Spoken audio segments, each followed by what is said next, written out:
ang pulisya sa susunod na buwan. Anya kailangang maintindihan ng publiko na ang paghahain ng search warrant at paghahalughog si Kingdom of Jesus Christ Compound ay bahagi ng kanilang trabaho at sinumpaang mandato bilang tagapagpatupad ng batas. Matatandaan naman na nag-ugat ang pagsasampa ng mga kasong ito matapos sa pasukin ng mga pulis ang KOJC compound para sa isang operasyon na ikinasa upang maaresto ang pastor. Hindi rin nakakakita ng sapat na dahilan ng hepe para magsumite ng kaso laban sa kanila ang Kingdom of Jesus Christ, lalo na't ito ay isang legal na operasyon. Tuntua po kami, especially I'll be retiring soon, di ba? Kaya nga, thank you to our DOJ, talagang pagbasa ko po talaga there's no reason for us to be, ang kinakaso nila, malicious mischief, yung talaga, it's a part of po ng trabaho natin. If we need to enter po talaga, pagka we're serving search warrant, trabaho po talaga ng pulisya. Kaya nga, thank you sir, sa DOJ po natin, kaya sa rin po niya for looking talaga dun sa tama po. So, maraming salamat po. At least baka makapag-get po ako ng kaso. Sa kabilang banda naman ay binigyang pagkilala at parangal ang mga pulis na nagsilbing special electoral boards itong nagdaang national and local elections na siyang pinangunahan naman ng hepe. Iginawad sa mga pulis contingent ang medalya ng kadakilaan na para kay Marbil ay sumisimbolo sa kung paanong ibinuwis ng mga kapulisan ang kanilang buhay para sa isang mapayapang halalan. Batay naman sa datos ng Philippine National Police ay nasa higit 3,698 na mga special electoral boards ang tumayo bilang tagapagbantay ng eleksyon ang nabigyang parangal sa naging seremonya. Yun lang naman ang pangako namin sa mga pulis. You do your job. And nandito po kami sa likod nyo to make sure na maayos po tayo. Hindi namin kayo pababayaan. Yun po yung pangako ng Philippine National Police sa mga tao natin sa baba. Hindi namin kayo pababayaan. So lahat ng tumulong sa atin sa eleksyon, lahat ng mga pulis natin, you will be receiving medalya ng kadakilaan. I have to pin your medals, hindi po pwedeng sinasabi, dapat kinakabit sa damit. Kasi buhay po ang kapalit niyan. Kadakilaan po is worth of your life. Yun po yung reason that we took our time making sure na yung medalya nyo hindi sinasabit, ikinakabit. Samantala, inihayag naman ni Marbil na sila ay bahagi rin ng mga naging dahilan kung bakit walang naging deklarasyon ng failure of election sa Bangsamoro Autonomous Region, kung saan maliban sa mga pinangaralan ay lahat sila ay nagplanong mabuti at tumulong para sa isang mapayapang halalan. Para sa Bombo Network News, Bombo Bea Peniza nag-uulat para sa #1 and most trusted radio network in the country, Bombo Radio Philippines. Basta Radio, Bombo! T25 Updates mula sa Bombo Radio. Ito mga kabombo, mga update kaugnay sa Palarong Pambansa 2025. Bawat playing venue raw dyan sa Palarong Pambansa 2025 magtatalaga ng health officers. Alamin natin kung bakit may pagulat dyan ng Bombo Radio Nawag. Inihayag ni Dr. Rickson Balalio ang pinuno ng Provincial Health Office dito sa lalawigan ng Ilocos Norte na sa bawat playing venue sa Palarong Pambansa 2025 ay may 2 city o municipal health officer ang naka-duty. Anya, nagsagawa na sila ng mga inisyal na pagpupulong sa lahat ng local government units at hiniling sa lahat ng mga city o municipal health officer na maging alerto sa gaganaping pinakamalaking multi-sport event sa buong bansa. Sabi niya na nagkaroon sila ng deployment plan kung saan humingi siya ng tulong sa mga iba't ibang local government units para maging handa sakaling magkaroon ng anumang problema. Paliwanag niya na mayroong 51 na billeting areas at 41 na sporting events na gaganapin sa 10 lugar sa lalawigan. Dagdag ni Balalio, ninasahang magbibigay din ng tulong ang Philippine National Police, Bureau of Fire Protection, Armed Forces of the Philippines, mga volunteer mula sa Philippine Red Cross, physical therapists mula sa Mariano Marcos State University, Northwestern University at Physical Therapy Association sa lalawigan. We seek for the help of all the different LGUs. So the municipal health officers are requested to be involved in this activity. So every playing venue, every game, and his medical team. We need responders coming from the different men in uniform. Samantala, Ipinalam na Attorney Donato Balderas, Schools Division Superintendent ng Department of Education, Schools Division of Ilocos Norte, na may humigit kumulang 15,000 delegates na dumating na dito sa Ilocos Norte para sa Palarong Pambansa 2025 na magsisimula na bukas, Mayo 24, na pangungunahan ni Pangulong Ferdinand Marcos Jr. Para sa Palarong Pambansa 2025 update mula rito sa Bombo Radio Luwag, para sa Bombo Network News, ako si Bombo Ram Kimuyuga para sa number 1 and most trusted radio network in the country, Bombo Radio Philippines, Basta Radio Bombo. Samantala, mga celebrity performers naman sa opening ceremony ng Palarong Pambansa, honored at excited na rin sa kanilang magiging pagtatanghal bukas. Alamin po natin ang detalye sa pagre-report po o pag-uulat mula sa Star FM Manila. Excited na ang mga celebrity performers na magtatanghal para sa opening ceremony ng Palarong Pambansa 2025 na gaganapin sa Lawag City, Ilocos Norte. Kabilang sa mga magtatanghal sa pagbubukas ng palaro ang Queen of Theme Songs na si Angeline Quinto, ang P-pop boy group na Alamat, at ang singing search sensation na si Chase Pagtakunan. Kasama rin sa opening ceremony performance ang Batak Junior College Pep Squad. Sa exclusive interview ng Star FM Manila kay Chase Pagtakunan na nakilala matapos maging quarter finalist sa isang nationwide singing search, sinabi nito na honored siyang mapabilang sa lineup ng mga performers sa opening ng palaro. At bilang isang mga awit mula Bana, Ilocos Norte, ay masaya siya na mairepresenta ang talento ng mga Ilocano. Masaya ring ibinahagi ni Chase na siya ang aawit ng original theme song ng Palarong Pambansa 2025 ngayong taon. Nakakatuwa, nakaka-overwhelm na parang ako yung nagiging representation ng Ilocano talent. So parang mapapakita namin kung paano or kung ano yung kayang i-offer ng Ilocos Norte in terms of talent. Ako po yung kakanta ng Palarong Pambansa 2025 theme song. Sana po abangan nila kung paano yung magiging atake natin dun sa song. It's a song that was composed by Ilocano artists as well, and yung message ng song, it talks about being United Philippines. Bahagi ng exclusive interview ng Star FM Manila kay Chase Pagtakunan, singer na kabilang sa lineup ng performers sa opening ng Palarong Pambansa 2025. Aabot sa 15,000 ang makikibahagi na student athletes, coaches at mga sports personalities sa 65th edition ng Palarong Pambansa na may temang Nag-iisang Kapuluan. Yan ang report mula rito sa himpilan ng 102.7 Star FM Manila. Nag-uulat, Star DJ Kimi Gora para sa number 1 and most trusted radio network in the country, Bombo Radio Philippines. Basta Radio, Bombo!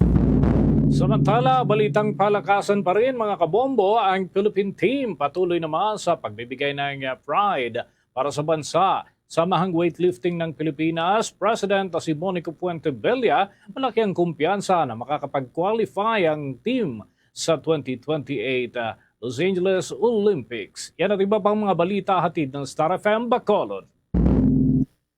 Magsisilbing preparasyon na para sa national team ng bansa sa weightlifting ang naging magandang performance nito sa China. Nagakot ng maraming medalya ang team sa 2025 Asian Weightlifting Championships na ginanap sa Jiangshan, China, kung saan si two-time Olympian Elrin Ando at rising star Rose G. Ramos ay nag-uwi ng tigi-isang tatlong silver medals sa women's 64 kg at 49 kg, habang sa Fernando Aga Jr. naman ay nagsikwat ng silver sa men's clean at jerk 55 kg.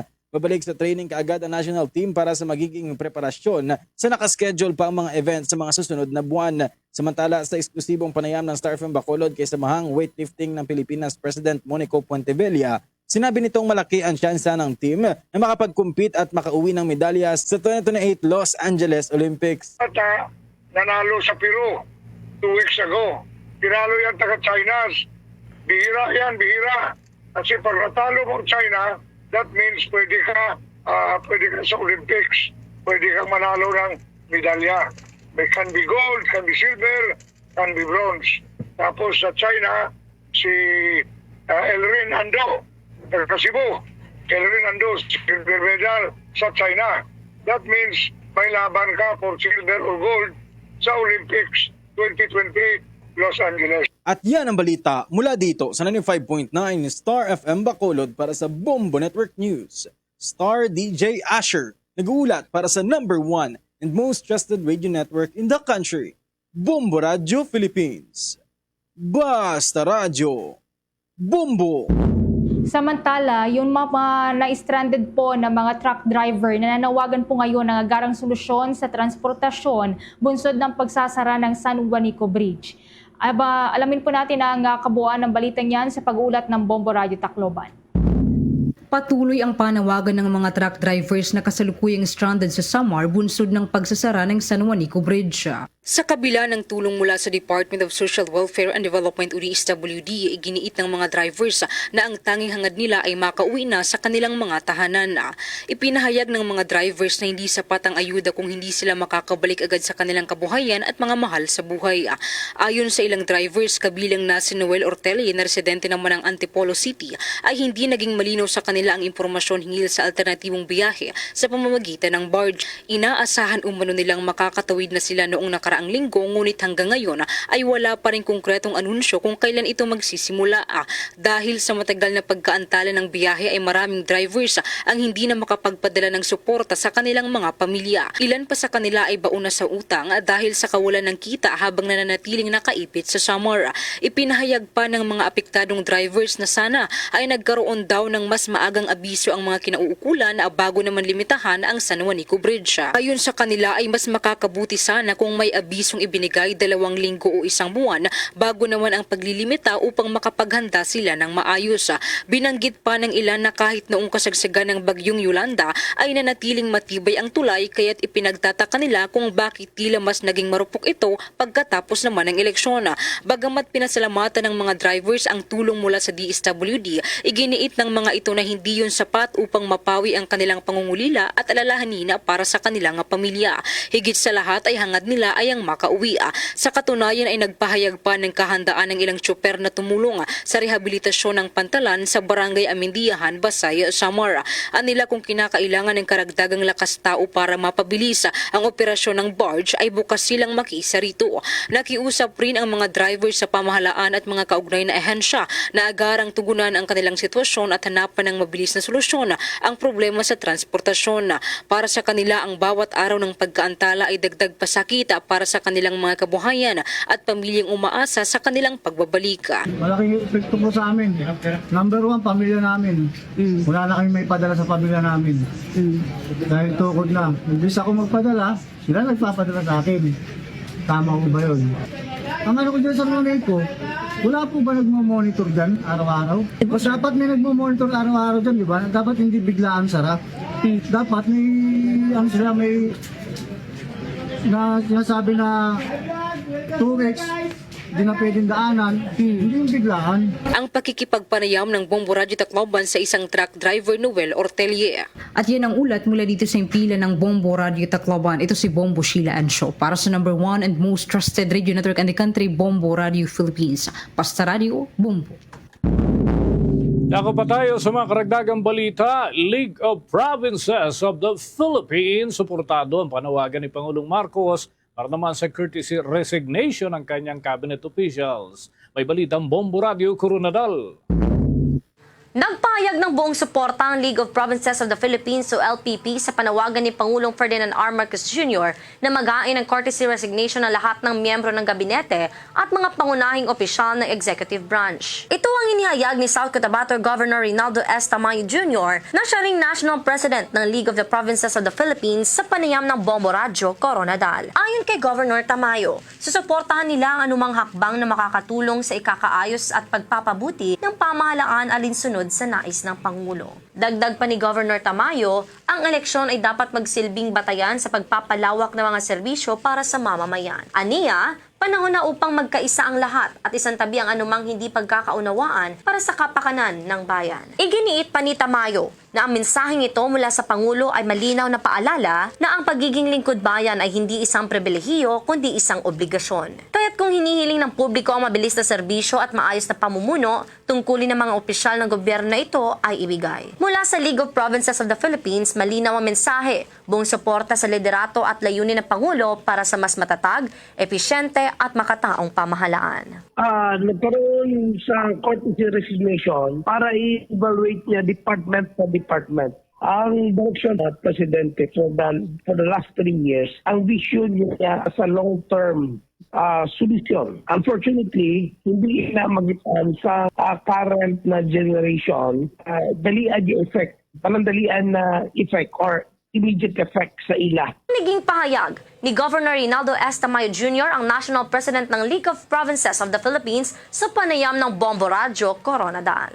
At yan ang ulat mula rito sa Bombo Radyo Coronadal para sa Bombo Network News. Ito si Bombo Ella Villanueva para sa the #1 and most trusted radio network in the country, Bombo Radyo Philippines. Basta Radyo, Bombo!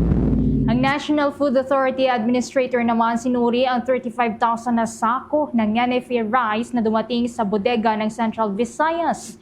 Alamin natin na ang detalye ng balitang yan sa pag-ulat ng Bombo Radyo Cebu.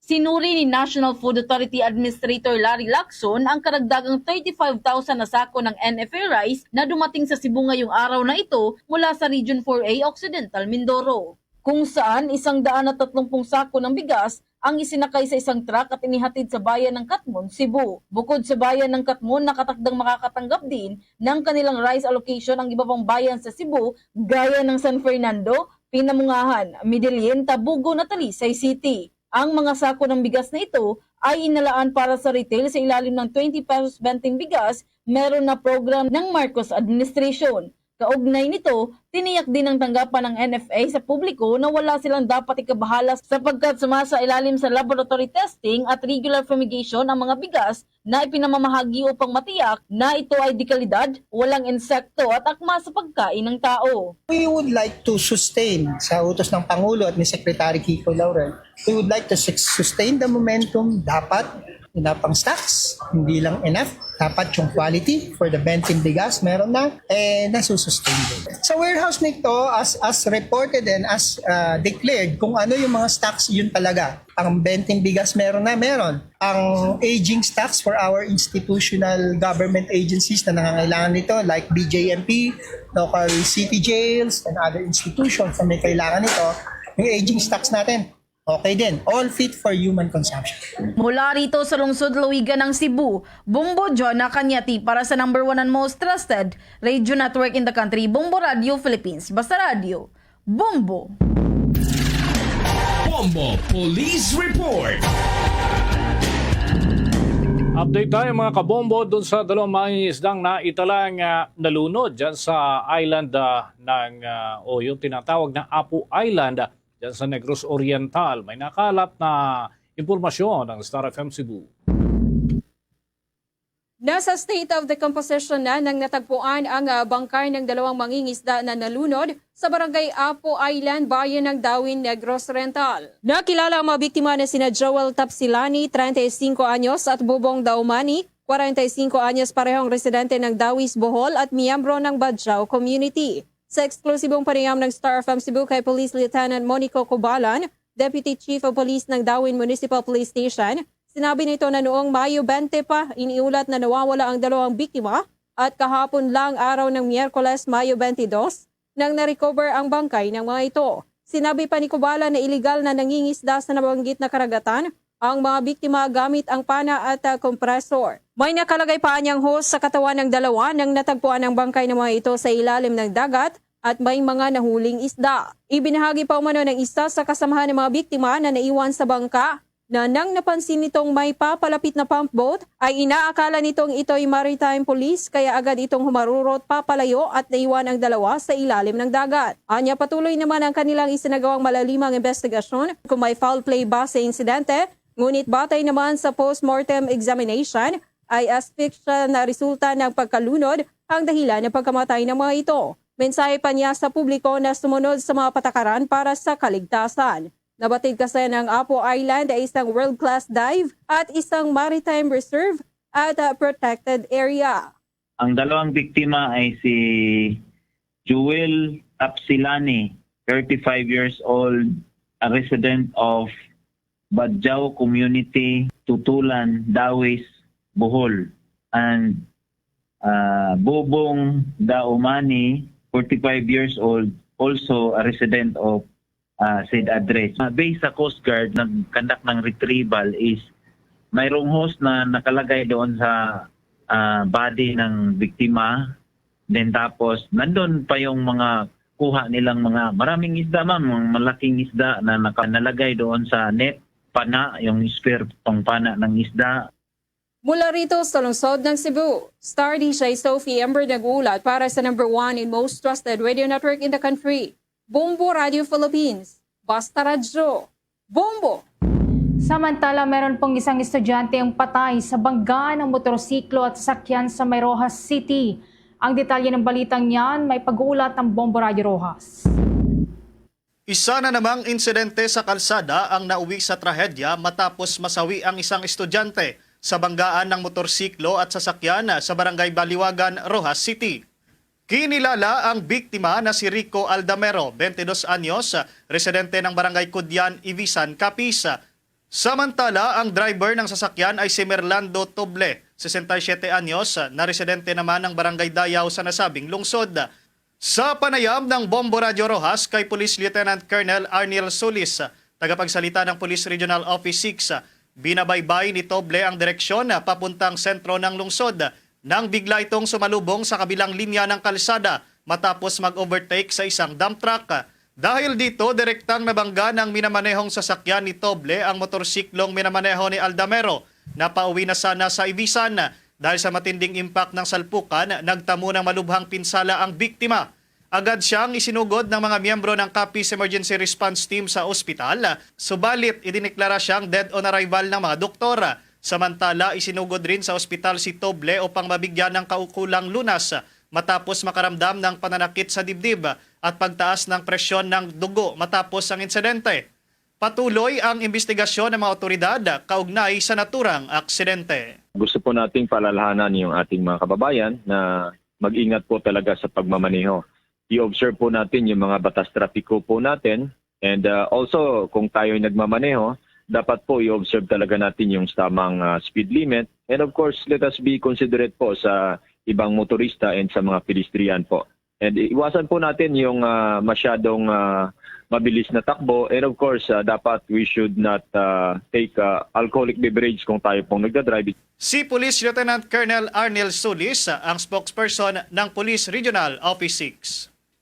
Mula dito sa himpilan ng Bombo Radio Rojas, ito si Bombo Darren Salomeo Henson para sa number 1 and most trusted radio network in the country, ang Bombo Radio Philippines. Basta Radio, Bombo! Bombo Foreign Exchange Update. Sa mga nag-aabang ho ng palitan ng piso kontra sa foreign currencies, narito ang katumbas ng isang US dollar, 55 pesos and 25 centavos. Ang Hong Kong dollar, meron hong katumbas na 7 pesos and 10 centavos. Ang Singaporean dollar ay 43 pesos and 5 centavos at ang Saudi Arabian Rial ay 14 pesos and 83 centavos. Habang ang euro ay 62 pesos and 77 centavos. Batay ho yan sa data ng Bangko Sentral ng Pilipinas at Bankers Association of the Philippines. Bombo Foreign Exchange Update is brought to you by Quinbank Business Banking. Manatiling updated sa mga balita at impormasyon, maaaring tutukan ang mga kaganapan sa pamamagitan ng Bombo Mobile App, YouTube, TikTok at maging sa Facebook Live. Ang mga programa doon sa bahagi ng Mindanao pwede ring mapakinggan kahit nandito ka sa Luzon. Kaya naman subaybayan ang ating mga himpilan kagaya ho dyan sa Davao Region, meron tayong Bombo Radio Davao at meron ding Star FM Davao. Sa Northern Mindanao, nariyan naman ang Bombo Radio Cagayan de Oro. Habang sa Caraga Region, Bombo Radio Butuan. At sa Soc Sargent Region, ang Bombo Radio Jensen. Pero para sa mga hiligay non-speaking sa bahagi ng Mindanao, nariyan naman ang Bombo Radio Coronadal. Para naman po sa Bukidnon area, mapapakinggan at mapapanood na po ang Bombo Radio Malaybalay. Para naman sa mga Chabacano, masusubaybayan din ang ating news and entertainment station sa Star FM Zamboanga. Sa mga nasa Zamboanga del Norte naman, nariyan po ang Star FM Dipolog. At sa Central Mindanao at Bangsamoro Region, nariyan naman ang Star FM Cotabato. Mga Kabombo-Caster Nation, bago tayo magtapos, samahan niyo po kaming manalangin ng Urashing Perata for the Nation. Heavenly Father, you led your people out of Egypt from slavery to freedom. In Jesus, your beloved Son, you led us from death to life through his paschal mystery. And by the gift of the Holy Spirit, we humble ourselves before you today, trusting in your promise to heal our land. Stretch forth your mighty hand once again and lead our nation. In this time of crisis, conflict, and confusion, let the light of truth shine like a pillar of cloud by day and a pillar of fire by night to guide us along the path that leads to unity and peace. Make justice gush forth like water from the rock, quenching the thirst of victims, cleansing wounds, and opening the way to healing and reconciliation. As you fed your people with manna in the wilderness, satisfy our hunger for righteousness, that we may cease to crave for power, wealth, and selfish gain. Soften hearts, hardened like Pharaoh's, and open eyes blinded by greed, that our love for our country may triumph over all political loyalties and personal interests, and we may learn to see each other not as allies or enemies, but as we truly are brothers and sisters all. May this Jubilee year inspire us to journey together as one people. Let this be our Passover from lies to truth, from cowardice to courage, from injustice to righteousness, from division to unity, from despair to hope, from selfishness to love. May this time of renewal enable us to discover again our greatness as a nation and our dignity as a people so dear to your heart. We ask this in the name of Jesus, our Paschal Lamb, who leads us through the cross from death to new life. Amen. Our Lady of Peace, pray for us. Saint Michael the Archangel, pray for us. Luzon, Visayas at Mindanao, yan ang kalipunan ng ating mga balita para sa panggabing edisyon ng Bombo Network News. Mula sa Bombo News Center, Makati, para sa number 1 and most trusted radio network in the country, Bombo Radio Philippines. Basta Radio, Bombo!